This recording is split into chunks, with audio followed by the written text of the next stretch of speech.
Ngayon, hatid ko sa inyo ang isang agarang at nakakaantig na balita direkta mula sa Vatican. Sa isang matinding talakayan kasama ang mga mamamahayag sa kanyang pagbabalik mula sa Belgium, si Papa Francisco ay nagbigay ng matitinding pahayag tungkol sa isang maselang at mapanirang usapin, ang mga bombang sumisira sa Lebanon. Isang atake na nagdulot na ng pagkamatay ng maraming inosenteng tao, nag-iwan ng daan-daang biktima, maraming nawalan ng tirahan, at isang bakas ng pagkawasak. Matalino at malinaw na kinundena ni Papa ang labis na paggamit ng puwersa sa mga aktong digmaan na ito. Hindi nag-atubili si Papa Francisco na haapin ang bigat ng nangyayari sa Lebanon at Gaza. Nang tanungin tungkol sa paggamit ng mga bombang may timbang na 900 kilo para sa mga piling pag-atake, malalim na ipinahayag ng Papa ang kanyang lungkot sa paghihirap ng mga biktima at sinabi, lahat ng labis na depensa ay immoral. Ipinunto rin niya na ang digmaan, sa sarili nito, ay immoral. Ngunit may mga umiiral na etikal na alituntunin, kahit sa panahon ng labanan. Kapag ang lakas na ginamit ay lampas sa kailangan, nabubuo ang isang nakapangyayaring pananaw na inilalarawan ng Papa bilang isang bagay na lumalagpas sa mga hangganan ng moralidad. Sa kanyang mga salita, kahit sa digmaan, mayroong moralidad na kailangang panatilihin. Ngunit hindi dito nagtapos ang mga salita ni Francisco. Sa kanyang pag-usap kasama ang mga mamamahayag, tinalakay din niya ang isa pang mahalagang usapin para sa simbahan at sa mga mananampalataya, ang kaapatang mabuhay. At matibay ang kanyang paninindigan, ang aborsyon ay isang pagpatay, sabi niya ng walang alinlangan. Ipinagtanggol ni Francisco ang halaga ng buhay mula sa pagbuo pa lamang. Binigyang diin na sa unang buwan pa lamang, ang tao ay mayroon ng mga nabubuong bahagi ng katawan. Mas lalo pang pinaigting ni Francisco ang kanyang pahayag at tinawag ang mga doktor na nagsasagawa ng aborsyon bilang mga sikaryo, na inihahambing sila sa mga mamamatay tao na bayaran. Sila ay mga mamamatay tao, malakas niyang idiniin. Binibigyang diin na ito ay isang katotohanang sinusuportahan ng agham at hindi kailanman ipagkakaila ng simbahan. Dito rin, binigyang pansin ni Papa ang mga kaapatan ng kababaihan, na sinasabing may kaapatan sila sa buhay, sa kanilang sariling buhay at sa buhay ng kanilang mga anak. Pinaalala niya ang matapang na halimbawa ni Haring Baudouin ng Belgium, na nagbitiw sa trono upang hindi pirmahan ang isang batas na pro-aborsyon. Isang halimbawa ng Kristiyanong tapang na, ayon kay Papa Francisco, ay nagsisilbing patutuo sa kabanalan ni Baudouin, na ang proseso ng beatification ay isinasagawa na.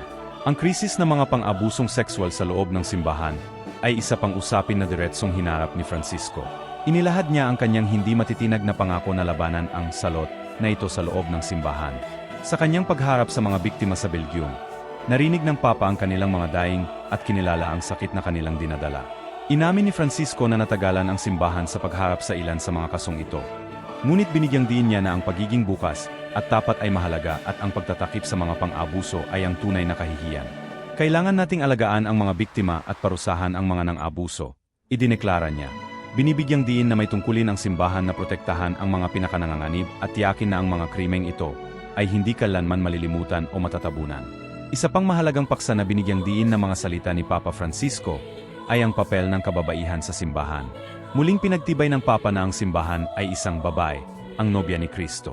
Sa isang malalim na talumpati, pinaalala niya na ang pagkababae ay may mahalagang papel na natatangi sa buhay ng simbahan. Tinuligsa rin niya ang tinatawag niyang labis na feminismo, na sinusubukang gawing lalaki ang babae at binababa ang kanyang papel bilang isang ina at espiritual na nilalang. Ibinida ni Francisco ang Ministeryong Mariano, na ayon sa kanya ay ang pinakamahalaga sa buhay ng simbahan, higit pa sa Ministeryong Petrino, na siyang tungkulin ng mga pari. Sa huli, ipinahayag ni Papa Francisco ang kanyang kalungkutan at dalamhati sa sitwasyon ng mga migrante na nawawalan ng buhay sa kagatan, habang sila ay naghahanap ng mas mabuting buhay. Sa kanyang pag-usap kasama ang mga mamamahayag, binanggit niya ang kamakailang trahedya sa Canary Islands, kung saan daan-daan ang nawawala sa dagat. Nakakaiyak, sabi ni Francisco, tinutukoy ang mga buhay na ito na nawala. Ipinaalala niya ang ating responsibilidad na protektahan ang mga napilitang iwan ang kanilang mga tahanan sa paghahanap ng kalayaan at dangal. Isang panawagan pa sa habag at pakikiisa, mga halagang malalim na nakakabit sa pananampalatayang Kristiyano.